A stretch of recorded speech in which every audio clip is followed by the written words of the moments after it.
I was just on an emotional roller coaster, right? So then I go to play Montclair, New Jersey, which is where I'm from. And I'm playing Montclair, New Jersey. And my best friend from Montclair, New Jersey, who I used to live next door from, people don't get to do this, dude. He hits me up and he's like, hey, do you want to get into your old house that you grew up in? And in my head, I go like this.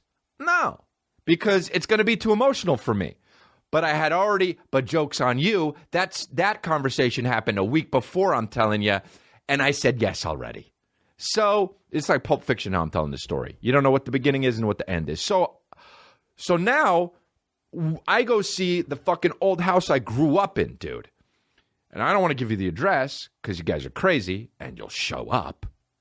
But I go and I stepped in. Now, it's been 26, 7 years since I've been in that house. 26 years.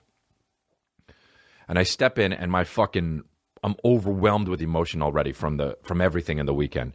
And I'm in the house I grew up in, and all these fucking emotions are flooding back to me. I'm like, oh my God, this is where I asked my mom if I could say the word shit for the first time. And she said, okay, and I got scared and I ran away. I said in the dining room, I was like, hey mom, can I say the S word? It's a swear word. And she said, yeah.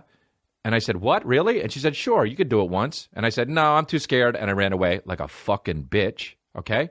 And then I was like, oh, these are the stairs I ran down during when we that one Christmas, and I ran past my brother because they told my brother to let my brother go first because he was littler, and I thought that was bullshit, so I blasted right by him, and his head hit the fucking side of the wall.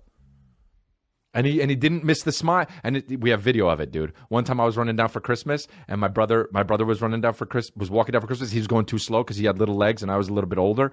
And they were like, let Matt go first. And I blew right by him, and I hit him into the wall. And he was smiling because it was Christmas, and his head hit the fucking side of the wall, and he didn't stop smiling and kept walking. And dude, we laughed because it was so funny because he knew he hurt himself, but he was still too excited because Santa came. Real shit, dude. That is real shit, man. So, and I was like, oh, this was the fucking part where I realized I had OCD. This was the moment where I realized I had OCD because I was lining up my micro machines in a row, and Uncle Vinny with the fucking 2 wallets came over and sat down before Underberg, and he was like, hey, what's this one? I really like it. And I screamed at the top of my lungs because he messed up my cars. He messed up my micro machines, man. They were supposed to be in a line. He picked one up, and he wasn't supposed to do that. And in my little head with OCD, that was his fault. He picked up the cars when he wasn't supposed to. And he put it back. Because I screamed like a fucking bitch ass. Whatever, dude. It's what makes me me.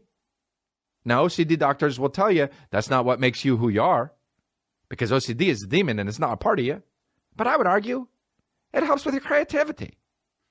Now, is that a fucking bad thing to say to people who have OCD? Yeah.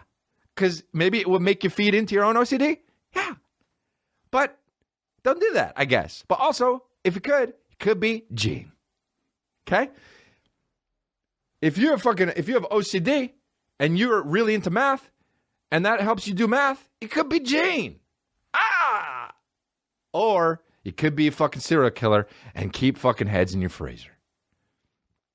So anyway, I was like, oh, this is the part, this is where, and they opened up walls and they built. Here's the other thing too. When you go back to a place that you haven't been to in 25 years, it's so much, and now it's so much, it shrinks. I don't give a fuck what people say. People will be like, oh, but you were littler and your memory distorted it. Nope, things get smaller. I walked into that house, it was so much fucking smaller than I remember it, and guess what? That's not my fault. It fucking shrunk. My house shrunk, dude.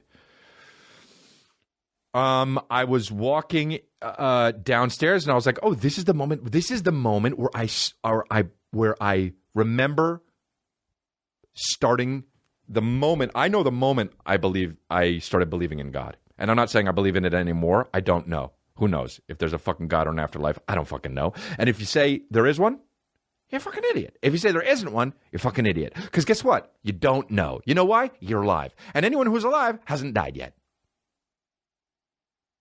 You saw a bright light, you almost died? Cool. That's your mind fucking with you. Doesn't mean shit. Doesn't mean fucking shit. So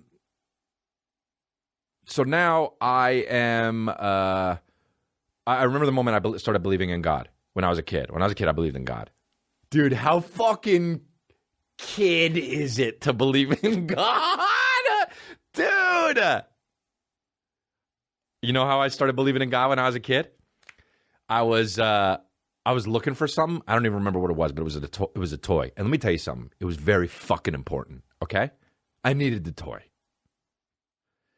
And I couldn't find it. I looked all over the house. And I was standing at the top of the stairs in the basement because I was on the East Coast, and East Coast have basements and West Coast don't have basements for some fucking reason, but that's how it is in America. So I said, God, in my head, as a fucking crazy little ass motherfucking OCD ass bitch motherfucker, I was like, God, if you just tell me where this fucking toy is, I will believe in you. And right then, I thought, oh, God's telling me it's in the basement under the end table with the lamp on it. And I ran downstairs and I looked under the end table with the lamp on it, and there was the toy. And I sat on the floor and I thought, oh my God, there is a God. I didn't realize that my mind is my mind and I can come up with those ideas by myself. In my head, God put it. Now here's the thing. People still think of shit like that, and they're adults, and they don't live in fucking like tribes and shit. They have like walls and toasters and an actual functioning society, and people still think God give them ideas like that. Now those people, you're crazy. Okay? You're a crazy lunatic. Why? Because that's your mind. But I was fucking 8, and that's when I was like, there's a God. So I just want you to know, if you're an adult that thinks that, you're 8. You're secretly 8. But that's when I started believing in God. Yep. And then I looked at the fucking back window, and I remember the back window. I remember that's where I got my first fucking boner, dude. I remember that's where I got my first boner, man. Where I started to like chicks. Because I was looking at the glass window pane. I remember playing with toys on the glass windows pane with my fucking neighbor Julie. And she was a little bit older, and we were playing with toys on the glass window pane. And the glass window pane shrunk, dude. It shrunk. I didn't get bigger. It shrunk, dude. In my memory, it shrunk. And so we're playing with toys, and I saw and I was like, damn, dude, I kind of wanted to like touch Julie. That's how I got my first boner. I was playing with toys near the window, dude. They redid the kitchen. They put another balcony, and over into the balcony, I was like, oh, dude, they don't have this balcony anymore. They made it in. They covered it, and now it's part of the inside. And I was like, this is where I broke the indestructible plates. I was like, my mom told me that the plates were indestructible and that you could drop them and they don't break. And so I was trying to fucking impress my friend Keith Testa, and I was like, these don't fucking break. Look. And I went outside, and I took the plate, and I was like, I dropped it on the stone, and it shattered into a million pieces. And I looked at Keith, and I was like, oh, it's supposed to not break. And I was like, I broke the unbreakable plates. And she's like, you can't throw them on the fucking ground outside, asshole. I was like, then don't call them fucking unbreakable plates. That's how I started developing personality. All sorts of shit. I got to do ads. Fuck. But then I remembered also, there's a park behind the fucking place. I remember everything, man. Where in the park, we used to fucking bury dirty pictures. Me and my fucking best friend, Matt, we used to bury pictures of girls with fucking, from Playboy. That fucking Thomas used to give us, because he was the older kid that had fucking bad parents. He had fucking Playboys, and he would rip out the pages, and he would give us pictures of nude chicks for fucking those potato skin treats that we would have. I would go, and he would be like, yo, I'll give you a picture of this chick if you fucking give me your potato skin bites. And I'd be like, yo, say no more, fam. Here are my potato skin bites. Let me see that fucking chick's titties. And he would give me them, and I put them in my pocket, and I would feel like fucking in second grade, all around the fucking school, in the playground, through fucking recess, through language arts. I would be fucking keeping titties in my pocket, dude. And I've got titties in my pocket, and the other one is touching my boner a little bit. So then I went and I buried the fucking pictures of titties in a baseball fucking card box, and I buried them in the back of fucking Yannicka Brook Park. And the fucking kid who lived on the other side of Yannicka Brook Park, this motherfucking bitch ass my dad about it. He came back and was like, Mr. Lee, I want you to know. Now, this is where I learned some shit, dude. My dad, he told my dad, it was like, I want you to know Chris and Matt are doing some bad shit. And my dad said, oh, yeah, what? And he knocked on this fucking door. And he said, oh, yeah, what? And he said, they got dirty pictures of girls in the back of Yannicka Brook Park. And my dad said, oh, yeah? And he said, yeah. He said, okay. And he closed the fucking door on him. And my dad told me about that shit. And I said, did you get mad? And he said, of course I didn't get mad. And even if I was mad, I wasn't going to let that fucking kid know that I was mad because he thought he was telling on you, and I wanted him to feel stupid. Dude! Are you fucking kidding me? That's some fucking woke up this morning and got yourself a gun. That's so fucking dope and mafia shit that my dad did that. When I forget his name, I think it was Mike something. All fucking shitty guys are named Mike, you know? And he fucking told, he was like, yo, I want you to know. And my dad said, oh, really? And he said, okay. And he closed the fucking door on him. I ain't got no motherfucker. So I fucked your bitch, you fat motherfucker. That's what my dad did to fucking that shitty kid. And then, of course, my fucking friend Matt got in trouble, too. But not really, though, because I ain't got no motherfucker. So I fucked your bitch. Because we weren't going to let that kid have his cake and eat it, too. Fuck that kid. Fuck him as a 7-year-old. I don't give a shit. And then you know what I did as a fucking boss player?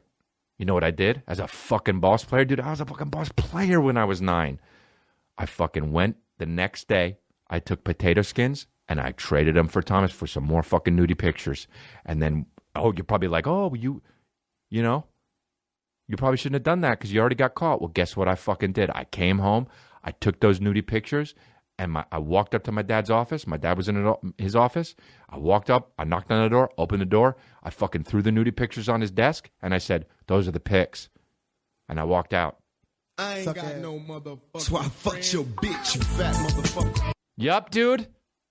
That's how we're living as D'Elias, dude. I ain't got no motherfucker. So I fucked your bitch, you fat motherfucker. Hey, Mike, you think you're going to fucking unearth some dirty titties? You think you're going to unearth some dirty titties in a public park and get me in trouble by telling my dad about that shit? Oh, guess what, motherfucker? I still got some potato skins to spare. I ain't got no motherfucker. So I fucked your bitch, you fat motherfucker. Yup, dude. That's right, man. I loved going back to my fucking old house, dude.